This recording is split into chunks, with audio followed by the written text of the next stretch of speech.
Ya, shalom sekali lagi saudaraku yang terkasih. Ya, kita paling dicintai oleh Tuhan. Kita bersyukur ya, kita boleh sama-sama lagi untuk sharing dari buku The Power of Right Believing. Ya, power, kuasa dari percaya benar. Percaya benar pasti menghasilkan kehidupan benar. Sama-sama katakan, percaya benar pasti menghasilkan kehidupan benar. Ya, jadi kasih karunia itu percaya benar. Ya, saya berani membagikan Injil, kabar baik kasih karunia, Injil Kristus, Injil damai sejahtera, disebutnya sama aja ya, kabar baik, karena tahu ya pasti menghasilkan kehidupan benar. Ya, jadi kalau ada tuduhan kasih karunia pasti, bahkan orang bilang ya, menghasilkan kehidupan yang salah atau izin berbuat dosa, atau bahkan disebut beberapa bahkan pendeta ya bilang ini kasih karunia murahan, itu salah sama sekali ya. Bahkan saya bisa katakan yaitu kepercayaan dari jurang neraka ya, penipuan dari jurang neraka. Nah, kita memang masuk di dalam bab 5 bagian kedua. Di bagian bab ini menurut saya yang terpenting dalam konteks gini ya. Kalau gereja atau orang percaya gagal mau terima hal ini sebagai penerimaan atau pewahyuan pribadi, memang nggak mudah ya. Bukan nggak mudah, sulit untuk menerima berikutnya. Karena ini yang terpenting ya. Yang terpenting dalam konteks ini, bagaimana Tuhan Bapa kita melihat kita seperti Dia lihat Yesus. Sama aja. Kita di bagian yang pertama, saudara dengerin lagi. Yang belum dengar, dengerin. Bagian pertama, ya, bagaimana Tuhan itu melupakan dosa dan kesalahan kita. Tidak mungkin pernah ingat lagi dosa-dosa dan kesalahan kita. Kenapa? Karena di kayu salib itu terjadi pertukaran. Ya, dosanya dosa kita ditimpakan ke Yesus kan? Jadi kontribusi kita atas karya sempurna salib itu dosa. Itu kontribusi manusia, manusia berdosa. Jadi apa tuh? Tuhan menebus orang berdosa. Ya, berarti kita qualified. Ya, kontribusi kita. Dan pertukarannya, kebenarannya menjadi milik kita. Ya. Kalau gitu enak berbuat dosa, nggak ada dosa yang enak ya. Saya bilang Tuhan itu membenci dosa, tapi mencintai pendosa. Dia mencintai orang berdosa, Dia membenci dosa. Ya, seperti orang yang melihat orang yang disayangi itu ada kanker, semakin dia mencintai, semakin benci dia sama kanker di dalam orang yang dia cintai itu. Nah, satu-satunya jalan, sama-sama katakan satu-satunya jalan untuk menghancurkan kanker itu atau menghancurkan dosa itu tanpa menghancurkan orang yang disayangi, orang yang dikasihi, yaitu kita. Satu-satunya jalan adalah di kayu salib, saudara. Nggak ada jalan lain. Dia mengorbankan dirinya, Dia mempersembahkan korban yang sempurna untuk kita. Nah, karena dosanya dosa kita, sama-sama karena dosanya dosa kita di kayu salib, dan kebenaran Yesus itu menjadi kebenaran kita, kita satu. Kita dijadikan satu sama Yesus. Sama-sama katakan jadi satu. Ya, jadi ketika kita percaya bahwa Tuhan melihat kita itu melihat Yesus, itu bukan kesombongan, saudara. Itu karya Yesus. Amin. Ya. Karena itu klausa utama perjanjian baru itu dibilang ya tadi itu. Ibrani 8 ayat 12, Ibrani 10 ayat 17 ya, itu kan ya. Tidak lagi mengingat dosa-dosa mereka. Tidak mungkin ingat. Karena kalau Tuhan mengingat dosa, ya pasti mesti menghukum. Kalau Tuhan menghukum lagi, ya kita berarti nggak adil sama Yesus. Karena penghukuman kita itu sudah dihukum kepada Yesus. Nah, itu kan ya. Sampai 2 kali tuh. Ibrani 10 diulang lagi. Aku tidak lagi. Bukan hanya tidak lagi. Ume. Double negatif. Tidak mungkin pernah ingat lagi dosa-dosa dan kesalahan mereka.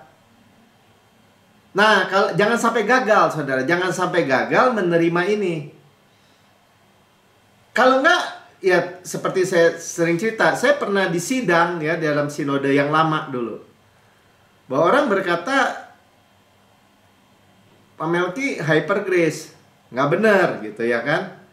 Coba ceritakan. Saya disidang nih beneran. Dia perkenalkan lah. Pendeta-pendeta itu semua doktor ya. Semuanya ada 8 orang kurang lebih. Ya, dia bilang, saya dokter Pak, saya S3, saya pengajar STT. Oke Pak, ceritakan kasih karunia. Ya ceritakan kasih karunia. Ya seperti yang saudara dengar seperti ini. Kemudian saya bilang, kan waktu itu mau memulai gereja GCB, Gereja Ciptaan Baru. Ya jadi waktu itu karena saya pendeta di dalam sinode itu, yang lama ini, ya saya minta izin gereja kepada sinode dong. Oh sidang dulu Pak Melki. Pak Melki kepercayaannya salah nih. Oke kalau salah tolong kasih tahu.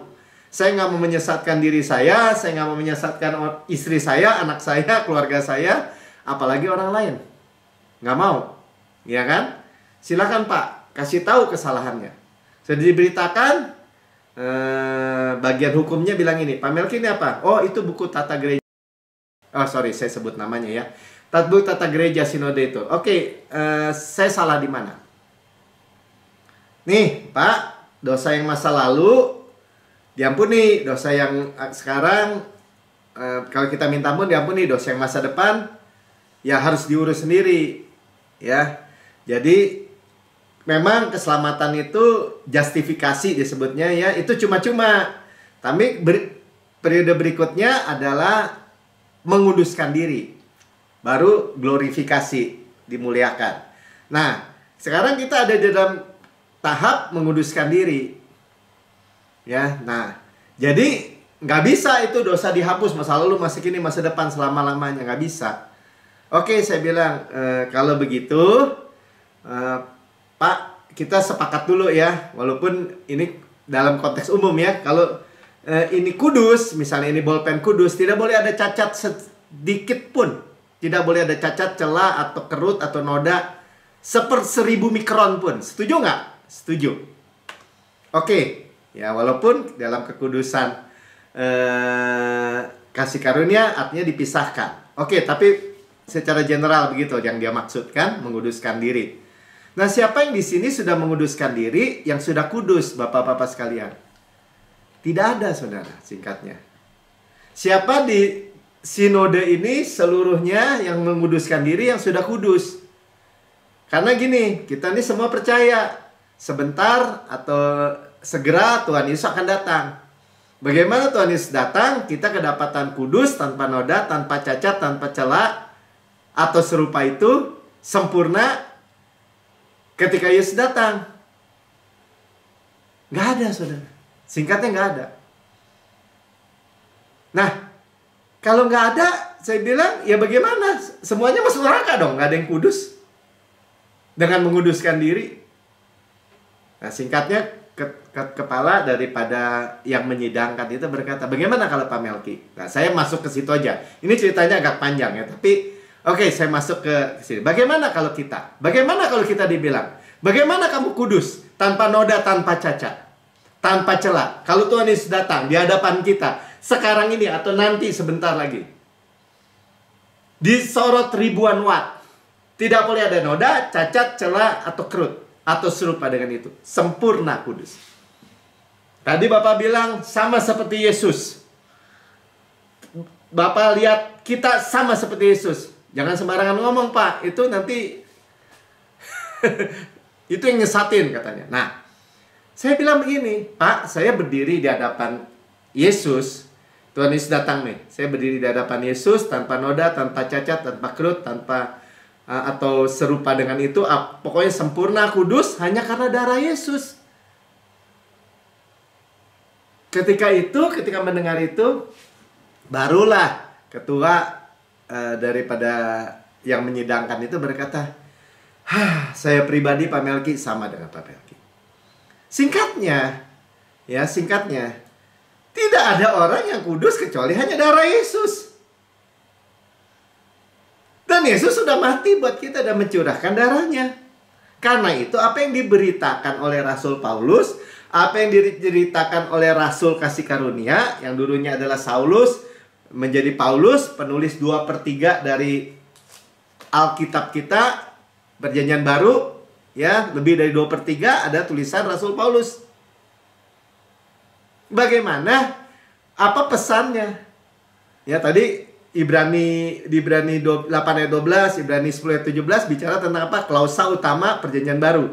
Ya. Jadi kalau kita tahu apa sih covenant, ikatan Perjanjian Baru, intinya apa Pak Melki? Intinya apalah? Tuhan melupakan dosa dan kesalahan kita. Nah, sekarang apa sih pesan intinya daripada Rasul kasih karunia, Rasul Paulus? Nah, itu tertulis di dalam Kisah 13. Ya, hampir di Antioquia di Kisah 13, ya, dari ayat berapa tuh? 12 atau berapa terus bawah itu cerita ditulis tentang satu khotbah Paulus yang lengkap. Ya. Dan saya bacakan aja pada puncaknya inti cerita daripada khotbah Paulus itu adalah dalam Kisah 13 38 sampai 39. Jadi saya cuma mau kasih tahu gini, sebenarnya apa sih pesannya Paulus? Nah, ini ya. Jadi ketahuilah katanya, ya. Ya, dia khotbah di sinagog ya kepada orang-orang agama Yahudi, tapi di Antioquia. Saudara-saudara, karena dialah Yesus ya, maka diberitakan kepada kamu pengampunan dosa. Satu ya. Jadi beritanya, inti berita Rasul Paulus apa? Pengampunan dosa. Jadi kalau bilang pengampunan dosa itu pengampunan segala dosa. Past, present, future, selama-lamanya. Kalau ada yang argumen sama saudara, ya masa kan kita belum hidup 2030. Itu kan dosa masa depan.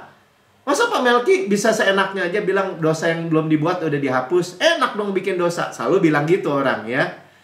Padahal nggak ada dosa yang enak. Padahal satu-satunya jalan untuk bebas dari dosa, bebas dari kecanduan, dari siklus kekalahan adalah kasih karunia. Ya, kita udah sering dengar. Tapi nggak apa-apa, saya ulang lagi. Nah, pesannya adalah pengampunan dosa. Bagaimana dosa masa depan? Saudara, ketahuilah, kita dihapus dosa kita 2000 tahun yang lalu ketika Yesus tergantung di kayu salib. Memikul semua dosa kita. Lahir aja belum, kita 2000 tahun yang lalu. Berarti seluruh dosa kita adalah masa depan.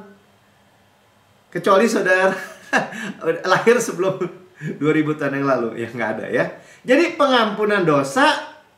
Dan di dalam dialah, di dalam Yesus, diulang lagi ya. Karena dia dan di dalam dia, setiap orang yang percaya beroleh pembebasan dari segala dosa.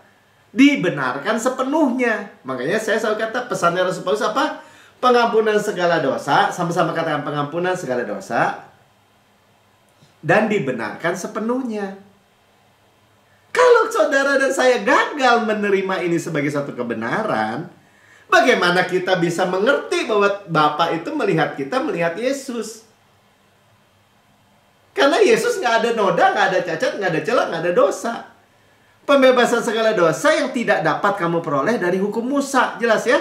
Jadi kalau kembali kepada hukum Musa, hukum Taurat, 10 perintah Allah, dan 613 aturan, peraturan, hukum, ketetapan di bawahnya, kalau berdasarkan itu, salah satu, salah semua, nggak ada pembebasan dosa. Semua manusia berdosa.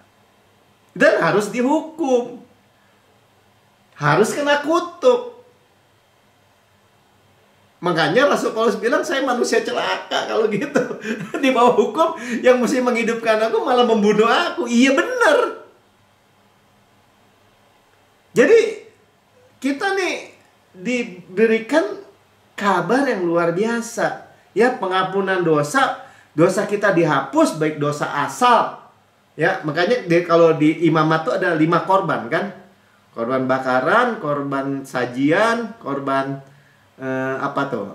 shalom, korban peace offering, ya, korban damai, ya, pendamaian, korban penghapus dosa, penghapus rasa bersalah.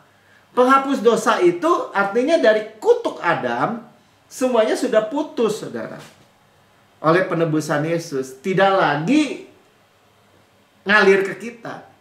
Kalau ada orang bilang ini, ya bapak saya ini sih sakit jantung, makanya saya sakit jantung. Bapak saya gula darah, makanya ada penyakit keturunan. Itu akibat apa? Sama, karena Adam dosa, saya jadi orang berdosa. Semua keturunan Adam. Tapi di satu titik ketika kita percaya Yesus, kita menjadi anak Yesus. Adam kedua. Nah, kalau kita disamakan dengan Yesus, Yesus kepala, kita tubuh, kita lihat. Apakah Yesus sakit jantung? Apakah Yesus darah tinggi, gula darah? Apalagi deh penyakit-penyakit yang turunan begitu. Nggak ada. Ya demikian saya di bumi. Tapi pak, nggak pakai tapi. Ya harus percaya dengan sepenuhnya. Ya sama, termasuk dosa, termasuk rasa bersalah. Nah, rasa bersalah akibat apa? Akibat dosa kita sendiri.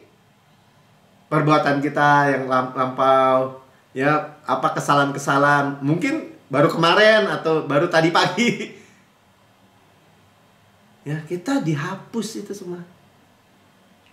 Ya, nggak ada lagi bebas dari ketakutan, fear, ketakutan ya, terus guilt, rasa bersalah, bahkan siklus kekalahan, addiktif, kecanduan. Ya, saya ulang-ulang tuh, fear, guilt, addiktif. Kalau kita percayanya benar, makanya inilah power dari right believing ini. Benar-benar ledakannya luar biasa, dinamis. Ketika kita percaya ini dengan sepenuhnya, bulat gitu. Ya, sudah selesai. Jadi semua penghukuman akibat di bawah hukum Taurat, tuntutan itu, semua Yesus yang tanggung. Kalau ada orang bilang gini, gimana Pak, kita belum lahir, masa Yesus sudah bisa tanggung dosa kita? Gimana kita nggak berbuat baik, terus kita dibilang kudus? Ya jawabannya sederhana. Bagaimana Yesus tidak berbuat dosa tetapi telah dijadikan dosa? Kalau bisa jawab itu, saya bisa jawab. Ya itulah. Ya. Jadi gini. Ini semua tentang Yesus dan karyanya yang sempurna. Sekali lagi ya, katakan tentang Yesus dan karyanya yang sempurna di kayu salib. Ya, kita jadi saya, Pastor Prince, saudara, memberitakan kabar baik itu mengembalikan Yesus itu di dalam gereja. Ya, mengembalikan Yesus di pusat sebenarnya. Amin. Ya. Jadi gimana ya? Tidak masalah kita masih gagal. Ya, artinya itu bukan masalah. Ya. Karena apa? Ketika kita menyadari Yesus sebagai pusat dari hidup kita. Ketika kita masih gagal, kita menyadari Yesus sebagai pusat hidup kita, kasih, pengampunan, berkat, kemurahannya itu mengalir dalam kehidupan kita. Itu yang membebaskan kita, memerdekakan kita. Jadi kita datang itu nggak lagi gini, saya datang Pak, saya pecandu ini. Kita datang kepada Yesus ketika kita terima kasih karunia. Kita nggak dibiarkan tetap hidup sebagai orang yang kecanduan gitu. Diubah dari dalam keluar. Tapi Pak, masih Pak, saya nggak apa-apa, pokoknya terus datang. Karena ada darah Yesus. Amin. Ya. Kita tuh benar-benar dilindungi dalam Yesus. Saya mau bacakan di dalam Yesus sekali lagi ya, dari kesaksian ini nih. Oke deh. Ketika Anda mulai melihat apa yang Tuhan lihat dalam hidup Anda, takkan pernah sama lagi. Kalau kita bisa lihat ya. Saya telah mengatakan sebelumnya, tapi ini terus berulang. Ketika Anda menjadi orang beriman, Tuhan tidak lagi memandang Anda sebagai Anda. Ketika Ia memandang Anda saat ini, Ia melihat Yesus. Kini Anda di dalam Kristus, di dalam Yesus ya. Ketika saya mengajarkan ini di gereja saya suka mengilustrasikan seperti berikut ya. Nih, saya juga sering ilustrasikan seperti ini. Kalau ini saudara, ya ini kita, manusia kita. Kita di dalam Yesus, ini Yesus, Alkitab Yesus ya, firman. Kita di dalam Yesus, Yang kelihatan siapa? Yesus. Jadi kalau musuh berani mau memukul dari luar, yang kena siapa? Ya Yesus, yang nggak mungkin kena. Nggak mungkin kena kita juga. Amin. Ya, ini ada ayatnya, kita diterima benar-benar accepted di dalam Yesus yang dikasihi. Efesus 1 ayat 6. Makanya Rasul Paulus bilang ini di surat Efesus, supaya terpujilah kasih karunia-Nya yang mulia tuh. Yang mulia, bukannya cheap grace. Kasih karunia itu bukan murahan, mulia. Glory, ya. Yang dikaruniakannya kepada kita. Kita nggak usahakan, kita terima dengan iman. Orang dikaruniakan kok. Nah, kasih karunia itu ada Yesus. Kita bagian lain kita sudah belajar. Nah, makanya di dalam dia yang dikasihinya. Kita tuh diterima di dalam beloved, di dalam terkasih itu yang dikasihnya. Kita diterima, diakui di dalam Kristus. Ya, terlepas dari kegagalan atau kesalahan-kesalahan kita tadi. Jadi Pak, kalau kita gagal gimana? Kalau kita jatuh gimana? Saudara, di tengah-tengah kejatuhan itu, kalau yang sering baca dengar praise report, ya, mulai nangkep tuh. Bagaimana ketika dia bilang, saya adalah kebenaran Allah dalam Kristus, di tengah-tengah kegagalan. Ya, kegagalan itu tidak bisa menetap, lama-lama copot, tanggal. Kenapa? Kasih karunia terang itu pasti menang. Ya, makanya di dalam Kristus ini masa depan kita penuh berkat, penuh kasih, penuh kemenangan. Kan orang tanya dong. Tanyanya jangan gini, apa saya layak diberkati? Apakah Yesus layak diberkati? Apakah Yesus berhak diberkati? Kalau saudara berkata, iya tentu aja Yesus. Demikian saya, karena saya di dalam Yesus. Amin. Ya, jadi posisi kita sama dengan posisi Kristus. Jangan cepat-cepat bilang gini, ah yang kayak gitu mas saya udah tahu Pak, saya udah tahu di dalam Yesus, saya udah tahu. Saudara merenungkan nggak? Haga nggak? Kan banyak kan orang tahu gitu, misalnya tadi tahu keselamatan Yesus, karya Yesus, korban Yesus sempurna. Tahu nggak? Gitu ya, bahwa dosa sudah dihapus, masa lalu, masa kini, masa depan. Karena dosa kita masa depan semua dibanding 2000 tahun yang lalu. Tahu? Kalau gitu saudara, keselamatan saudara kekal. Oh ya enggak, bisa hilang keselamatan. Ini tahu apa nggak tahu? Ya tapi kenapa Pak? Supaya hidupnya berhati-hati. Enggak, hidupnya percaya yang salah pasti hidupnya salah. Ketika orang bilang, misalnya contoh tadi, keselamatan saya bisa hilang, kayaknya keren, kayaknya rohani. Iblis di neraka tinggal giniin aja, amin kata lu. Kan lu yang ngomong, kamu yang ngomong ya, keselamatan kamu bisa hilang. Berarti kesehatan kamu bisa hilang. Berarti damai sejahtera kamu bisa hilang. Berarti keluarga kamu bisa saya hancurin. Kan termasuk keselamatan, termasuk semua. Utuh, keselamatan itu bukan hanya keselamatan nanti di sorga. Keselamatan itu termasuk sekarang. Ya, 1 Yohanes 4 ayat 17. Dalam hal inilah kasih Allah sempurna di dalam kita. Sama-sama katakan sempurna. Ya, kasih Allah itu sempurna di dalam kita. Ya, jadi satu kita dengan Yesus sempurna.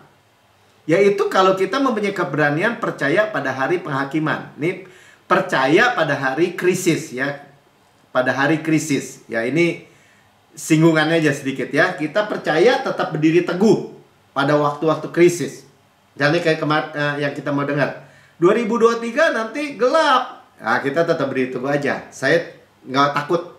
Saya memiliki kasih yang sempurna. Ya, kasih sempurna tidak mengalahkan ketakutan. Tidak ada ketakutan di dalam kasih yang sempurna. Karena, nah ini kan kenapa bisa begitu Pak Melki? Kenapa bisa saudara nggak takut? Karena sama seperti dia, demikian kita juga ada di dalam dunia ini. As he is, so are we in this world. Jadi bukan nanti. Ya, kesehatan itu, kesembuhan Yesus itu bukan buat nanti di sorga. Di sorga nggak perlu kesembuhan. Kalau kita tubuh kemuliaan kok. Nggak perlu keuangan, nggak perlu istilahnya keluarga damai sejahtera, sukacita. Ya udah ada, maksudnya untuk di bumi itu semua. Makanya dikatakan sebagaimana dia di sorga, sekarang, demikian kita di bumi. So are we. Makanya tensisnya tuh is sama are kan. In this world, di dalam bumi ini, di dunia ini. Makanya tadi saya bilang, sekali lagi, kalau kita nggak percaya kita satu dengan Yesus, bagaimana bisa terima ayat ini? Yesus di surga nggak ada penyakit, demikian saya di bumi sekarang ini. Belum apa-apa nanti orang bilang ini, tapi Pak, buktinya, faktanya, ya benar firman Tuhan. Tapi, nah karena tapi itu, akhirnya tapi itulah menjadi kebenaran yang salah di gereja. Ya tapi kan benar Pak. Emangnya Bapak? Ya begitulah. Ya pasti orang terus nggak percaya gitu ya. Padahal ketika kita percaya benar, minimal gini. Kalau pastor bilang gini, tembak aja matahari, kalau meleset kena bulan. Ya. Jadi berdasarkan kesempurnaan Kristus, arah kita itu terus kita meditasikan, terus akan menuju situ, saudara. 2 Korintus 5 ayat 21, ayat yang terkenal juga. Ini ayat-ayat yang menyatakan bahwa kita nih satu dengan Tuhan ya. Dia tidak mengenal dosa, telah dibuatnya menjadi dosa. Tuhan Yesus itu nggak kenal dosa. Petrus bilang dia nggak berbuat dosa karena dia bicara perbuatan ya biasanya. Ya, ini kan kalau Korintus Paulus kan dia tidak mengenal dosa, orang pintar mengenal dosa. Ya, Petrus siapa? Yakobus Yohanes bilang di dalam dia tidak ada dosa. Saya nyadar kok di dadanya nggak ada dosa, tetapi telah menjadi dosa karena kita, supaya di dalam dia ya kita dibenarkan oleh Allah. We might become the righteousness of God in Him. Makanya kita selalu bilang kan, saya adalah kebenaran Allah di dalam Kristus. Saya adalah kebenaran Tuhan di dalam Kristus. Kebenaran Kristus. Jadi saudara jangan digentarkan kalau ada orang bilang ini, wah sombong, emangnya nggak pernah bikin dosa, emangnya nggak pernah gagal. Saudara ya dengerin yang baik, di dalam Kristus. In Him tuh, in Christ. Kadang-kadang orang nggak denger itunya. Ya, akhirnya kita bilang ya udah, kalau nggak mau percaya juga, ya saya nggak peduli dalam tanda petik ya, nggak peduli dalam konteks kalau orang nggak percaya kebenaran hadiah ini. Ya, kedudukan benar di hadapan Allah, duduk bersama Yesus di sebelah kanan Allah Bapa. Ya, makanya berkuasa dalam hidup. Lihat ya. Jadi kalau ketika kita terima, ya terima aja dulu. Kenapa? Karena Yesus kok yang bikin. Nah ketika kita terima, tangan terbuka menerima, kita ngerti semua lama-lama. Roma 5 ayat 17 bagian B. Ya. Maka lebih benar lagi mereka yang telah menerima kelimpahan kasih karunia dan anugerah kebenaran. Jadi kita menerima bukan sedikit kasih karunia. Kelimpahan, abound of grace, kita terima iman dan kebenaran hadiah. Ya anugerah itu kan hadiah, gift. Kebenaran hadiah, sama-sama katakan kebenaran hadiah, saya terima. Kelimpahan kasih karunia tadi, pengampunan segala dosa, dibenarkan sepenuhnya. Anugerah kebenaran kan, kebenaran sepenuhnya, ya saya terima. Firman Tuhan sendiri yang bilang akan reign in life. Akan hidup dan berkuasa. Ya bahasa Indonesia dipisah hidup dan berkuasa. Dalam bahasa Inggris bilang kan berkuasa dalam hidup. Jadi ketika saudara bisa melihat apa yang Tuhan lihat terhadap diri kita, yaitu Yesus, kita berkuasa dalam hidup. Kalau kita berkuasa dalam hidup, dosa tidak. Maksudnya dosa tidak berkuasa, penyakit tidak berkuasa, kemiskinan tidak berkuasa, kecanduan tidak berkuasa. Ya, penyakit yang jelas, kanker tidak berkuasa, sakit jantung nggak berkuasa, sakit kulit nggak berkuasa, sakit apapun tidak berkuasa. Ya, penghalang-penghalang berkat nggak berkuasa. Kuncinya sederhana jadinya. Ya.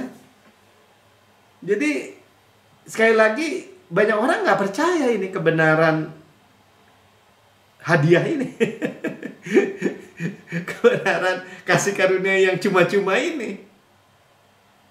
Tapi Pak, ada bagian kita. Selalu begitu. Kalau ada bagian saudara nggak cuma-cuma lagi namanya, bayar. Tapi Pak, ada bagian Tuhan, ada bagian kita. Bagian kita, kontribusi kita cuma dosa di kayu salib. Apalagi kontribusi saudara? Harus banyak doa Pak, harus banyak Alkitab, harus melayani perpuluhan, harus lakukan ini, itu. Sampai Tuhan bilang, itu pekerjaan sia-sia, dead works. Pekerjaan mati. Ya. Jadi sekali lagi bukan upaya, usaha, perform, ketaatan, kemampuan diri, cukup berdoa, cukup melakukan ini, cukup melakukan itu. Karena ketika saudara mengajukan itu kepada Tuhan, iblis mulai nuduh. Doa cuma sejam. Tuh orang lain 2 jam sehari. Baca Alkitab cuma 2-3 ayat. Tuh orang lain 10 pasal. Selalu kurang, saudara. Jadi dituduh. Ya. Padahal ketika kita memandang Yesus, jadi gini, berarti Bapak bilang jangan baca Alkitab. Bukan begitu, saudara. Ya, ketika kita makan, dia baca Alkitab, merenungkan, mendengarkan khotbah yang Injil, kabar baik, ya, harus melihatnya gini. Kalau itu tuntutan, ya, tuntutan itu pasti tekanan kan, beban. Tapi kalau kesenangan, seperti makan kan, makanya saya selalu bilang, Tuhan itu bilang seperti kita makan itu tuntutan apa kesenangan? Kesenangan Pak. Ya kalau kesenangan itu memang melakukan makan. Orang bilang gini, Pak makan kan kerjaan juga, usaha. Ya jangan makan kalau gitu. Kalau udah lapar baru kerasa. Ya ketika kita makan itu sebagai kesenangan, itu bukannya tuntutan. Itulah kasih karunia. Kita menikmatinya. Kita menikmati seperti hari ini mendengar kabar baik. Enggak Pak, saya nggak suka nih dengar kabar baik. Ya sama aja. Kayak orang Israel di padang gurun. Dikasih mana, dikasih cuma-cuma, dikasih roti, berkeluh kesah aja gitu. Makanya rasanya nggak enak. Aduh, ya. Saya bacakan ya. Tim saya menjalankan pelayanan televisi, menerima email dari seorang perempuan di Texas, Nancy namanya ya, menemukan pelayanan saya melalui televisi dan mulai mengalami pewahyuan pribadi dari kebaikan Tuhan, the goodness of God ya. Bagaimana ia mengalami karya Yesus yang sempurna. Ya, tadi Yesus dan karyanya yang sempurna. Nah, Nancy menulis kepada saya bagaimana kasih karunia Tuhan tidak hanya mempengaruhi hidupnya, tetapi kehidupan seluruh anggota keluarganya. Nah, ini Nancy tulis ya. Saat pertama saya menyaksikan Anda di televisi 5 tahun lalu, saya merasa agak pesimis. Namun sesuatu tentang Anda terasa berbeda. Saya mengetahui dalam jiwa saya bahwa Anda tengah mengajarkan Injil yang sejati, true gospel. Jadi saya menonton khotbah-khotbah Anda setiap hari, kadang-kadang 2 kali sehari. Semakin sering saya menontonnya, semakin banyak saya melihat hikmat Tuhan di dalam diri Anda. Dan semakin saya ingin memiliki hubungan yang erat dengan Tuhan dan Yesus. Saat itu saya berada dalam titik terendah dalam hidup saya dan nyaris meninggalkan perkawinan saya. Bahkan saya meragukan iman saya dan Tuhan. Saya tidak menyadari bahwa saya menempatkan Tuhan dalam suatu kotak dan hanya melibatkan Dia dalam bidang tertentu dalam hidup ini karena saya mengira Ia menghakimi saya.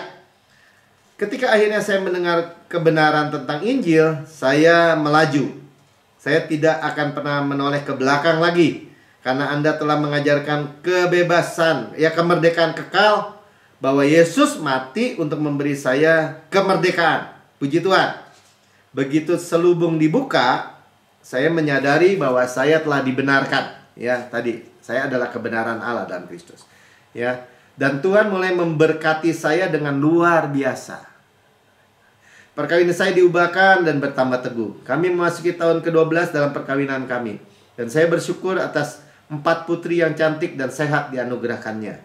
Tuhan bahkan mempromosikan karir suami saya, menaikkan gajinya. Selain itu, Tuhan baru-baru ini menempatkan kami dalam lingkungan yang luar biasa, bahkan memberi sekolah yang terbaik bagi 2 putri kami. Tuhan memberikan banyak kemurahan bagi kami, karena sedikitnya ada 500 anak yang masuk ke dalam daftar tunggu di sekolah ini. Artinya bisa masuk ya. Dan itu belum semuanya. Ketika setahun silam, ketika saya sedang menyaksikan Anda berkhotbah di Israel, saya berbicara kepada Tuhan dalam hati. Tuhan, saya ingin pergi ke Israel. Saya tidak tahu bagaimana caranya, tapi saya ingin ke sana.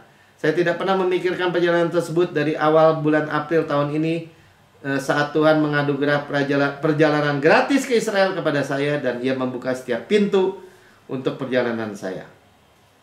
Bapak saya di surga telah menunjukkan bahwa saya adalah putrinya. Dia mampu menyediakan setiap kebutuhan hidup saya. Saya tidak melakukan apapun untuk mendapatkannya.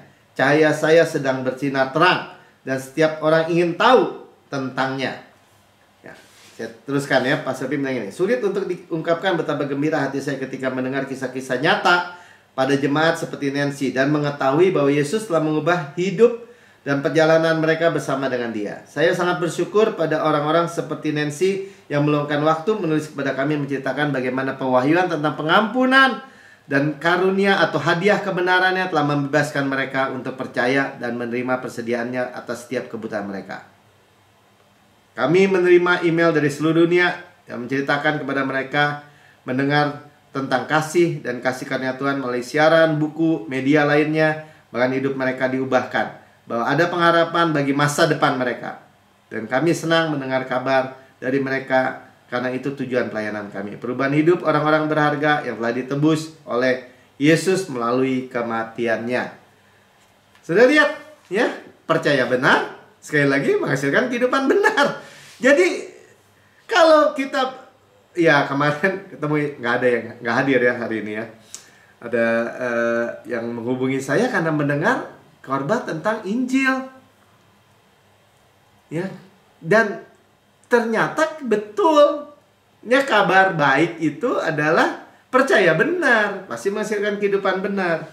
Ya, pandang apa yang sesungguhnya terjadi di kayu salib. Kita pandang lagi nih, 2000 tahun yang lalu ya, apa yang terjadi? Tuhan Yesus disalib, ya, dari jam 9 sampai jam 3 sore, jam 12 sampai jam 3 kegelapan. Gelap, ya, supranatural, gelap semua. Dan di kegelapan itu seperti angin puting beliung yang mutar semua. Ada kebohongan, ada dusta, iri hati, kepahitan, perzinahan, kutuk, penyakit, ya, semua keburukan-keburukan, semua penghukuman-penghukuman, semua kutukan-kutukan yang mestinya menimpa kita diserap habis oleh Yesus. Ya, diserap habis oleh Yesus. Makanya ayatnya berkata gini, Matius 8 ayat 17, hal itu terjadi supaya genaplah firman yang disampaikan oleh Nabi Yesaya. Dialah yang memikul kelemahan kita dan menanggung penyakit kita. Jadi karya sempurna Yesus Kristus itu kita terima, saudara.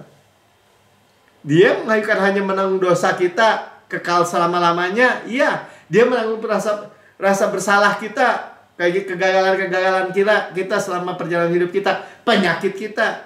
Saudara jangan bilang lagi udah, ya, wah ini saya sakit gini, cancer gini karena saya dulu salah makan sih. Saudara bisa salah apa aja, tapi penyakit itu juga saudara ditanggung oleh Yesus. Ya, setiap dosa yang terakhir, setiap dosa, ya maksudnya dalam perjalanan hidup kita ada kegagalan-kegagalan, ditanggung, sudah dihukum di dalam tubuh Kristus. Sekali lagi orang akan bilang, waduh, nanti orang keluar akan bikin dosa. Waduh, dengar berita gitu, enak dong bikin dosa. Gak ada dosa yang enak, saudara. Oh, Bapak nggak tahu aja. Gimana nggak tahu? Ya, orang yang berzina aja direhab tuh. Rumah tangganya hancur, keluarganya berantakan. Terus apa enaknya? Yang narkoba apalagi? Apalagi? Yang nipu, yang bunuh orang, atau yang berjudi. Masalah cuma satu, mereka nggak bisa keluar dari itu. Kita atau yang terikat itu nggak bisa keluar dari siklus kekalahan itu. kecuali kita menerima kasih karunia. Yang benar, Pak. Benar. Benar. Ya, Yohanes 15 ayat 30. Sesudah Yesus meminum anggur asam itu, berkatalah ia, sudah selesai. Yang terakhir juga nih kan, anggur asam apa kutuk keturunan dari nenek moyang. Wah, nenek moyang saya mah memang pemabuk, Pak. Saya mah ya pasti keturunannya lah ngalir di darah saya. Ya, darah itu bapak saudara secara jasmani, tapi saudara memiliki bapak yang sejati, yaitu Yesus. Sudah selesai. Dan dia menundukkan kepalanya, rest. Sudah selesai dan menyerahkan nyawanya. Jadi semua dosa, semua penyakit, semua kutuk sudah ditimpakan kepada dia. Penghukuman sudah ditimpakan kepada dia. Dan dia masih hidup. Berarti dia korbannya lebih besar daripada semua yang harus ditimpakan kepada manusia, kepada kita. Ya, setelah dihukum, sudah selesai, sempurna, it is finished. Kita tidak lagi berjalan untuk memikul dosa di pundak kita, karena sudah diletakkan di pundak Yesus. Amin. Ya, kita bebas dari segala ketakutan, kekhawatiran, stres, gelisah. Ya, kita bebas, ya, merdeka dari rasa bersalah, tuduhan-tuduhan, dakwaan-dakwaan. Dan kita bebas dari semua siklus kekalahan. Ya, baik kecanduan apapun. Ya, perkataannya, saya adalah kebenaran Allah dalam Kristus. Gagal, saya adalah kebenaran Allah di dalam Kristus. Sebagaimana di surga, demikian saya di bumi sekarang ini. Saya terima kasih-Nya Tuhan yang sempurna. Saya terima menjadi mata air yang memuaskan hidup saya, yang menjadi mata air dalam kehidupan saya. Amin. Ya, saudara yang mendengar di rekaman YouTube, mungkin saudara berkata, hidup saya memang dari kemunafikan, siklus kekalahan. Tapi saya sudah mendengar kabar baik. Tapi saya belum pernah menerima Yesus sebagai Tuhan dan Juru Selamat pribadi saya. Saya mau menerima. Saudara, ini waktu saudara. Saudara, ikuti saya berdoa ya. Ikuti aja. Ikuti ya. Mulai. Tuhan Yesus yang Maha Mulia, saya menerima Engkau sebagai Tuhan dan Juru Selamat pribadi saya. Dengan mulut saya mengaku, dengan hati saya percaya bahwa Engkau telah mati buat saya, dibangkitkan karena pembenaran saya, naik ke surga, duduk di sebelah kanan Allah Bapa, dan mendudukan saya bersama-sama dengan Yesus. Surga adalah rumah saya. Saya adalah anak yang paling dikasih oleh Tuhan. Saya adalah kebenaran Allah di dalam Kristus. Sebagaimana Yesus di surga, demikian saya di bumi sekarang ini. Saya menerima kelimpahan kasih karunia dan anugerah kebenaran atau kebenaran hadiah. Saya percaya Tuhan, saya hidup dan berkuasa. Berkuasa dalam hidup di dalam Tuhan Yesus Kristus. Amin.